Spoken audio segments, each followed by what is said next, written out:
In our case, the Marine Strategy Framework Directive is a directive that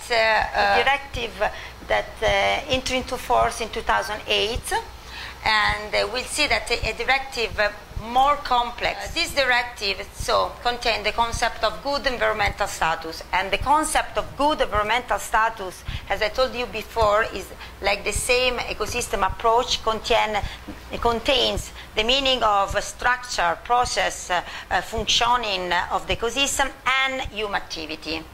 And another word you must remember is sustainability. At the same time, the good environmental status of an ecosystem is an ecosystem that produces money. Ecosystem service, the marine protected areas is an example of good ecosystem service. If they're in good status, they produce money because people come, dive, can visit, and so on.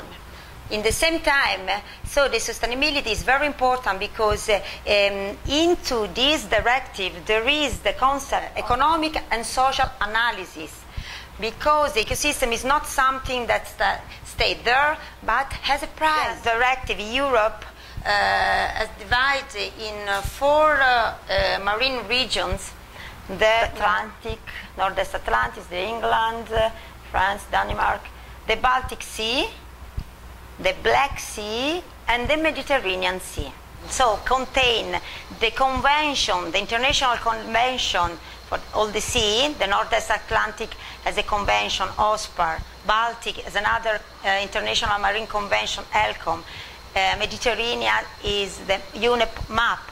So these are all as an example, of course, of the legislation that exists. So biodiversity, habitats directive, birds directive, wastewater treatment, transport, fishery, and all these legislation not stop to work, but the directive say if you have already the tools that you are using, so you have a program of measure, you have results that you must use to answer to this directive, don't throw out, use it and integrate everything, so the European Commission can receive an only answer.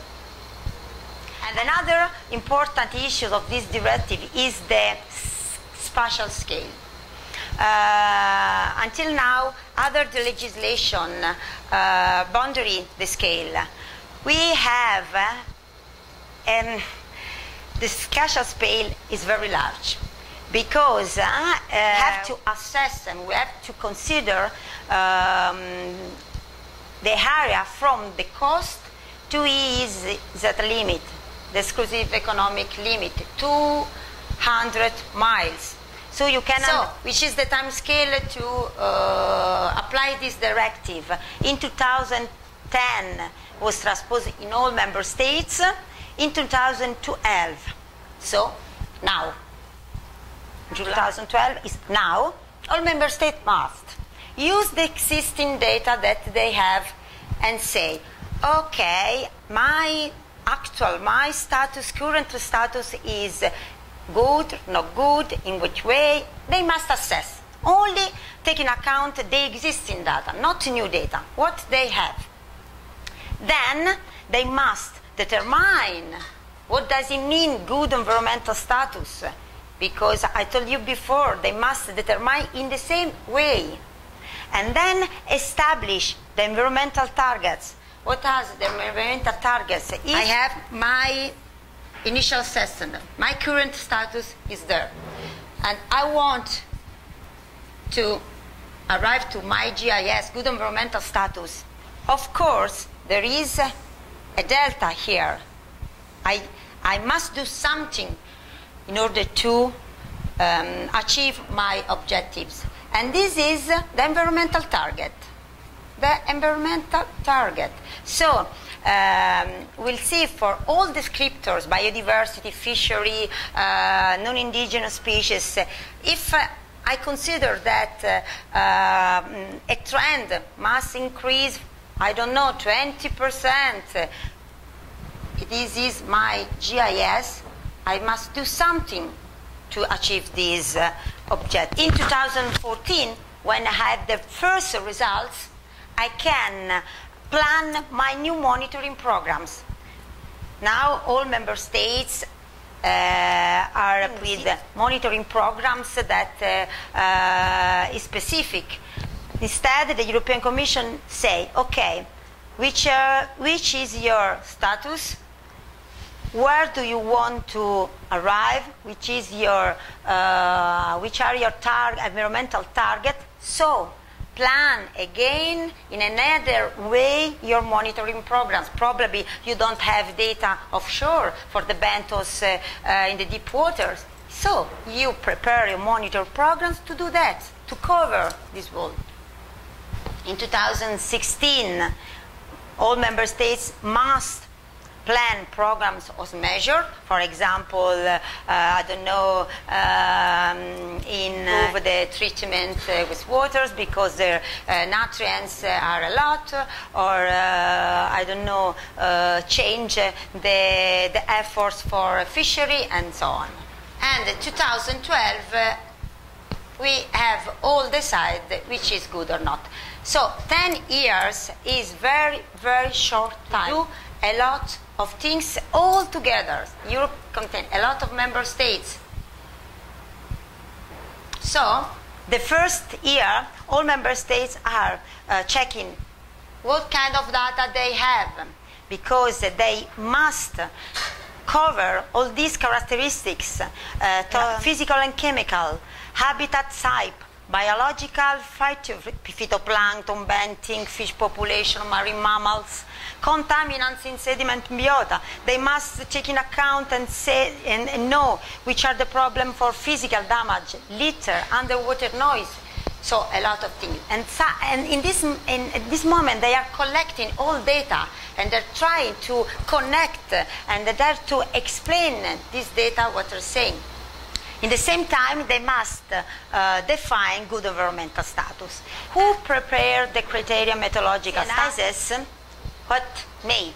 They constituted 11 tasks.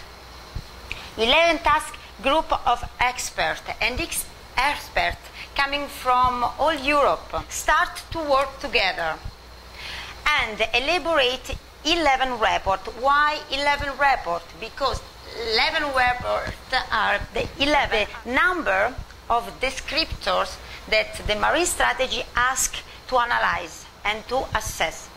The directive say you must analyze and tell me how is the health of your sea, considering biodiversity, non-indigenous species, fishery, food web, eutrophication, seafloor integrity, hydrographic condition, contaminants in food, litter, noise.